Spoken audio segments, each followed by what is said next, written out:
Je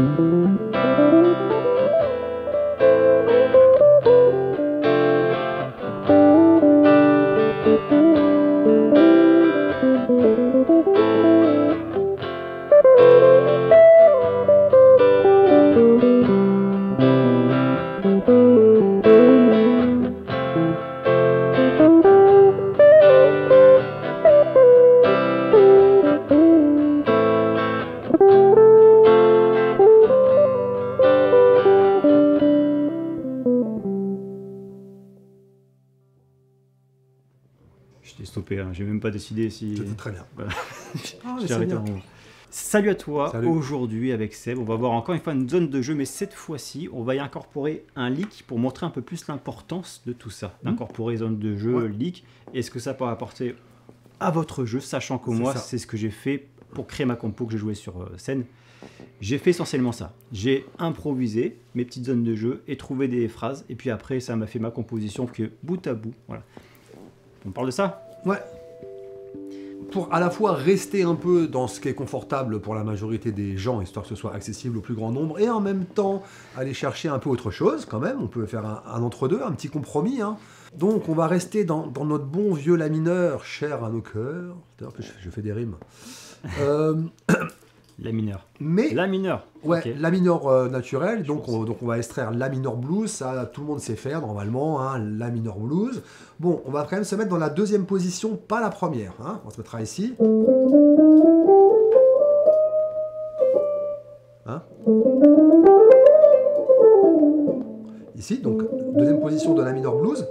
Et puis quand même pour aller colorer un peu ça, pour faire un mélange de couleurs, on va aller chercher donc la relative, hein, donc Do majeur, et ce qui va nous permettre de mixer la couleur donc, du blues, minor blues, avec la couleur majeure. Ce qui va fonctionner, ce qui est génial, c'est que ça va fonctionner autant sur un blues mineur que sur un morceau en fait qui n'est pas du tout un blues, comme un morceau en Do majeur, comme on a fait en intro, Do la mineur fa sol, on est très loin du blues, et pourtant c'est ce que j'ai utilisé. Hein, donc, alors, à travailler, là, je ne vais pas faire travailler à Nico la position des gammes complètes, c'est pas le propos. Hein. On la montrera si possible sur le 12. Voilà, deuxième position, elle est bonne. Et Do majeur, voilà, vous avez tout sur tous les diagrammes sur le 12, à vous de bosser. Nous, on va essayer de déterminer donc, ce qu'on appelle une zone de jeu. Hein. On ne va pas réexpliquer dans cette vidéo sur ce qu'on sait qu'une zone de jeu. On va extraire quelques notes qui vont bien, qui tombent sous les doigts, pour tout de suite essayer de faire de la musique avec. Hein. Donc, si on se met par exemple simplement sur nos 4 dernières cordes, hein, je vais prendre ici le Do.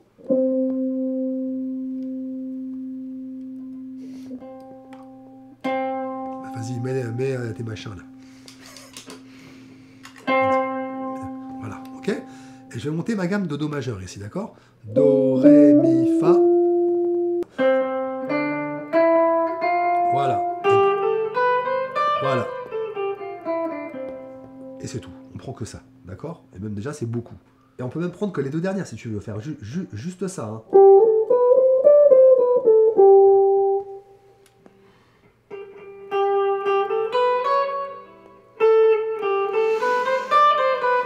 Voilà. Et puis quand tu le sens, tu peux toujours en rajouter une petite. Hein. Tu as le diagramme sous les yeux. Ils servent à ça, ces diagrammes, d'accord?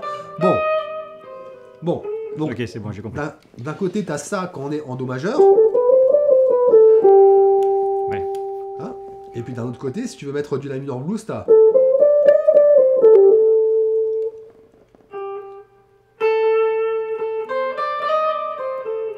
Voilà. Donc, je te fais une petite rythmique vraiment pop comme tu as fait au début. Do, la mineur, Fa, sol. Et tu essaies de faire une impro, de faire chanter ça. T'es prêt? 1, 2, 3...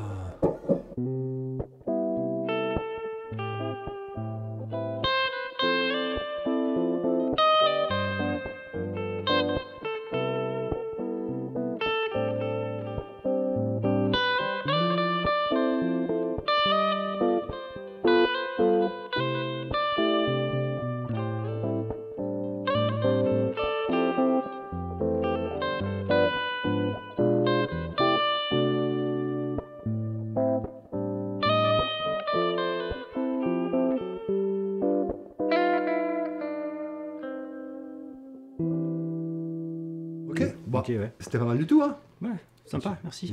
Et tu vois que déjà une petite zone de jeu, ça permet. Ouais. Alors que si tu prends, on répète un peu ce qu'on a déjà dit dans d'autres vidéos, mais si tu te dis, bon alors j'ai tout ça, allez, il faut absolument que j'utilise 100% des notes, c'est là en fait où ça va faire un peu n'importe quoi. Hein. Mais là, je me suis contraint à 2 cordes. Eh ben oui, mais n'empêche que tout de suite, ça fait de la musique, quoi. Hein. Mm. Ok. Donc, ça c'est bien, mais malgré tout, si on fait que ça, on va vite tourner en rond quand même. C'est-à-dire qu'au bout d'un moment, nos idées, elles vont être limitées par notre vocabulaire de base, par nos idées de base. Et qu'est-ce qui va apporter de l'eau à notre moulin, c'est-à-dire plus de vocabulaire, c'est les fameux leaks. Quoi qu'on en dise. Les leaks. Voilà. Mais Hein. qu'est-ce que c'est qu'un leaks? On est des Français, nous. Alors un plan. Un plan. C'est mieux un plan. Ça fait architecte, c'est Un bien. plan. Voilà. Hein. Donc un plan, c'est une suite de notes prédéfinies sur un rythme précis et qui va faire sonner en fait la gamme, le système, le mode en question et qui en général va faire comprendre sur une zone de jeu ou parfois plusieurs, hein, quand c'est des plans en démanché en fait, va souvent débloquer en fait un endroit où on est là, bon alors j'ai les notes de la gamme mais je sais pas trop quoi faire avec, ou bien alors je tourne très vite en rond. Un plan, ça donne du vocabulaire. C'est-à-dire qu'on m'a déjà dit, j'ai dit ouais mais un plan, t'envoies ton plan, alors déjà à travailler c'est chiant, après tu l'envoies une fois, puis une fois qu'il est fini, t'en fais rien, c'est beaucoup de travail pour pas grand-chose, et puis en plus si t'envoies un plan, c'est pas de l'improvisation. Alors moi ces gens qui remettent en question les plus grands musiciens, puisque tout le monde en fait se sert de plans, moi je veux bien, bon, j'aimerais quand même bien les entendre jouer pour voir si c'est justifié d'en mettre en question, mais bon. Bah, c'est comme Hendrix qui sait pas la théorie musicale. Hein. Voilà, c'est pareil. Donc voilà. Donc en fait, tout le monde, les plus grands improvisateurs, hein, qui sont par exemple dans le jazz, hein, je prêche pour ma paroisse, mais c'est la vérité. Il y a des plans, une partie dans une improvisation, et ça je l'explique aussi dans mes formations d'impro. Hein, dans une improvisation, c'est pas tout improvisé, c'est pas en fait on prend une gamme puis on bouge les doigts en espérant que. Hein. Il y a de l'oreille évidemment, mais il y a aussi du rythme. Et pour avoir des idées rythmiques, il faut travailler des idées rythmiques. Pour avoir des idées mélodiques, il faut travailler des idées mélodiques. Il ne suffit pas d'écouter. S'il suffisait d'écouter des bons musiciens pour que les idées qu'on entend en écoutant rejaillissent dans notre jeu, ce serait merveilleux. C'est pas le cas. Je le dis tout de suite. Hein. Tu connais Matrix? Oui, On voilà. les branche et puis c'est bon. Ça, c'est surtout comment dire, un discours de ceux qui ont la flemme de bosser des plans. Hein. Le fait est que les plus grands musiciens, en cours, moi je fais que ça toute la semaine, des guitaristes de rock, de pop, de trucs, et j'ai bossé, moi évidemment, beaucoup en jazz. Le fait est que quand tu étudies plusieurs solos d'un même guitariste, comme par hasard, il y a des éléments assez précis qui reviennent à chaque fois. Ah, quelle coïncidence, dis donc. Hein, voilà. Donc évidemment que c'est les plans du gars. On appelle même ça dans le jargon des tocs. Des tocs musicaux. Ouais, c'est vrai. D'accord. Tu vois, c'est aussi ce qui fait... Déjà, ouais. Mais oui, bien sûr. C'est aussi ce qui fait la personnalité musicale du musicien. Tu vois, il y a le son et puis aussi J'ai une forte personnalité, moi. Ces petites... Un gros ego surtout. Hein. Plaisant, mon pote. C'est aussi ce qui va faire justement exactement ta personnalité. C'est-à-dire que quand on va t'écouter jouer, même si on ne sait pas que c'est toi, il y a un peu le son que tu as. Puis à un moment donné, tu vas faire un truc, tu vas dire « Ah, ça, c'est lui ». Ça t'arrive pas quand tu écoutes un guitariste que tu aimes beaucoup, dire ça, j'ai l'impression qu'en fait il fait tout le temps ça. Genre, parce qu'il fait tout le temps. Hendrix et Jeff Beck, tu vois. Des fois j'ai l'impression de dire oh c'est qui en fait qui. Alors les héritiers Hendrix ils sont très nombreux. Hein. Ça c'est clair que. Il y a un truc qui fait que tu captes aussi l'inspiration. Oui, bien sûr. Ouais. C'est en ça aussi que Hendrix est toujours classé numéro 1 des plus grands guitaristes, hormis bien évidemment le jazz et le flamenco et les vrais guitaristes. C'est que voilà, ce mec-là, effectivement, il a apporté, il a innové, il a révolutionné la guitare. Il faut le dire, Hendrix, c'est vrai qu'il y a un avant et un après Hendrix. Ça, c'est clair. Au niveau du jeu comme du son, la fuzz, la wah, tout ça, on le doit à Hendrix. Comme les guitares cassées. Voilà, mettre le feu à sa guitare sur la scène.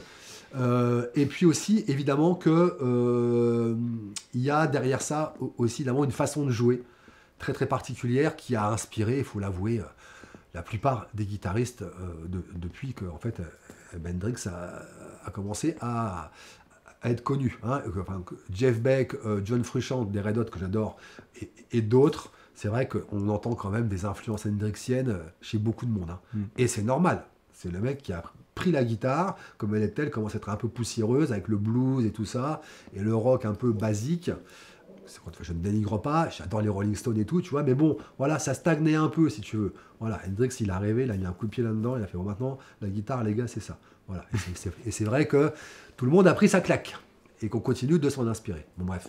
Donc, Hendrix avait des plans, hein. Quand on bosse Hendrix, on entend bien, voilà. Après, ce qui va rester improvisé malgré tout. Mais non, Hendrix, il improvisait tout le temps. Bien Arrête, tu es en train de casser mes rêves là. Donc l'improvisation, il y a effectivement de l'impro réel, en temps réel, hein, parfois dans des gammes, mais parfois même pas. En fait, on fait tout à l'oreille avec les intervalles. Il y a des zones de jeu dans l'improvisation, hein, ça aussi on l'a déjà vu ensemble, et il y a aussi évidemment des plans. Et donc un plan, c'est important parce que le jour où on n'a pas de feeling, et ça arrive les mauvais jours, ça arrive autant que les bons jours en fait. Si ce n'est plus des fois. Hein. Bon, il faut que tu improvises, parce que tu fais une musique improvisée, et puis tu n'as pas de feeling ce jour-là. Donc qu'est-ce que tu fais du coup? Tu te raccroches aux branches que tu as au préalable bien ficelées. Exactement. C'est-à-dire que moins il y a de feeling, et plus il y a de plan. Ouais. Voilà. Et plus il y a de feeling, et moins il y a de plan. Et puis après, tu es dans une ambiance où tu n'as pas d'inspi, tu fais tes plans, et puis hop, ça peut te décrocher une inspi, et puis partir de tes plans. C'est très bien dit, Nico, c'est qu'en plus, un plan, c'est une source d'inspiration, c'est-à-dire que d'une part, ça va souvent débugger une position, on ne sait pas trop quoi faire avec, et tout d'un coup, le plan, on fait « Ah mais oui !» Et au bout d'un moment, un plan, on l'a tellement fait qu'on se l'approprie, donc on va le modifier un peu pour que ce soit un peu plus notre personnalité. Hein.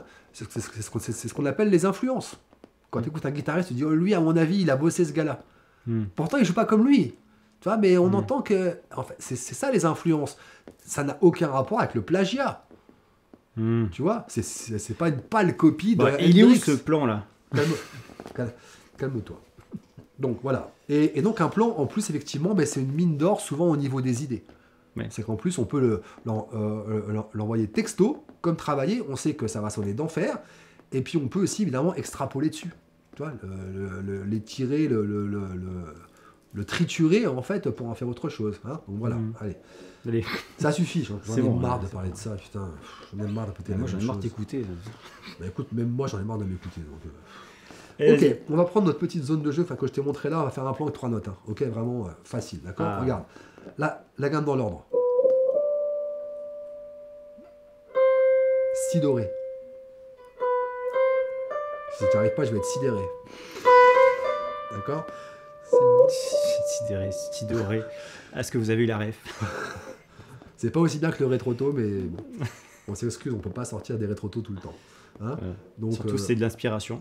Et on n'a pas de plan, nous. Non, c'est vrai que par contre, dans ce qu'on dit, il y a... Comparé à Hendrix. Hein. Allez, vas-y. Oh, le blasphème.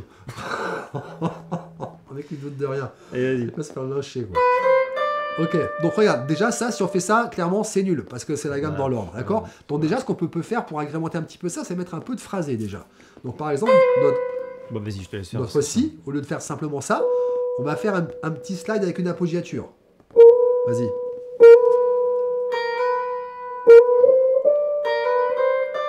Et pour que ce soit joli à la fin, toujours un truc de base de la musique, c'était magnifique. On va pas faire ça, et on va créer un intervalle, c'est-à-dire ce qui rend le truc un peu monotone, c'est la gamme dans l'ordre. Créons un intervalle. Donc, si je reviens, et tout de suite c'est quand même joli, t'es d'accord? Parce qu'en fait il y a 2 petits slides, et puis on a créé un intervalle de tierces entre le ré et le si. Alors que si j'étais revenu par exemple sur le do, tu vois, c'est joli aussi, mais c'est un peu moins intéressant, parce qu'en fait je refais la gamme dans l'ordre. Reste sur si doré. Arrête de me sidérer. Ok, donc. Et on va terminer avec encore un autre intervalle joli, simplement. Faut t'arrêter avec tes jeux de mots, je suis en train d'en chercher un nouveau, et du coup je suis pas concentré. Le sol, vas-y. Sol, voilà.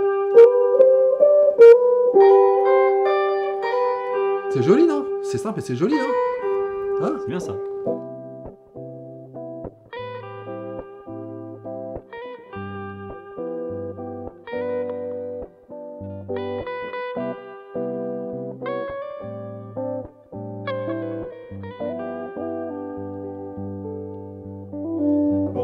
Fini l'X, je crois. Presque en fait, hein. C'est vraiment un X tout simple. C'est cool. Et quand je suis là, je vais rester là. Garde ton sol sur le doigt 2. Faut pas mettre une toujours à côté avant de faire la bonne. Je faisais une appoggiature. C'est ça tes tocs musicaux? C'était toujours en faire une dehors avant de faire la bonne. Vas-y, dis-moi. C'est un concept, hein, pourquoi pas. C'est l'avenir, ça aussi. Mais oui. Eh oui. Donc, regarde. On va garder, on va venir chercher ici le Ré avec le doigt 1. On va faire un petit double stop. Et pour que ce soit joli, on va simplement faire un petit slide, parce que si je monte de un ton, ben je suis toujours dans ma position de gamme. On est d'accord? Voilà. Et pour que ce soit bon, on va revenir. Slide, slide, reverse slide. Voilà. Et si tu enchaînes les deux, c'est super beau.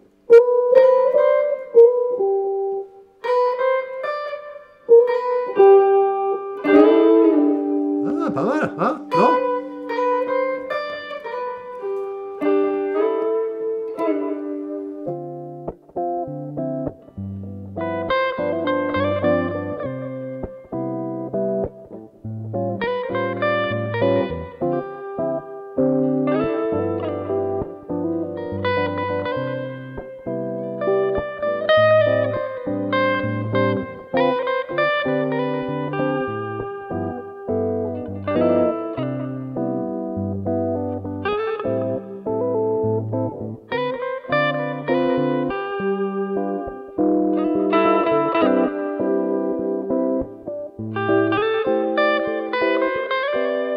Non?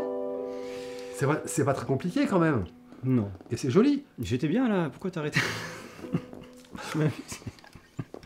C'est vrai qu'on est dans une vidéo, désolé. T'as un looper, vas-y, t'as fait ta boucle là.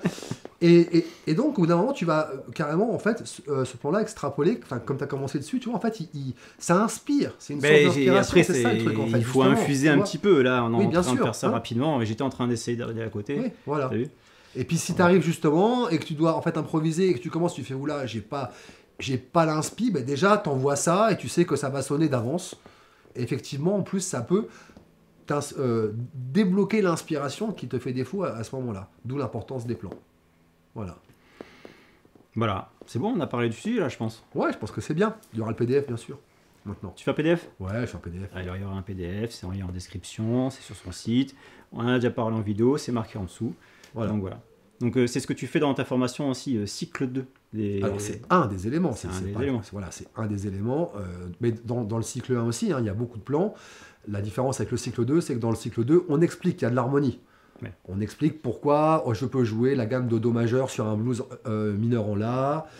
On explique, et on apprend aussi à suivre une grille, évidemment, à utiliser les triades majeures et les triades mineures.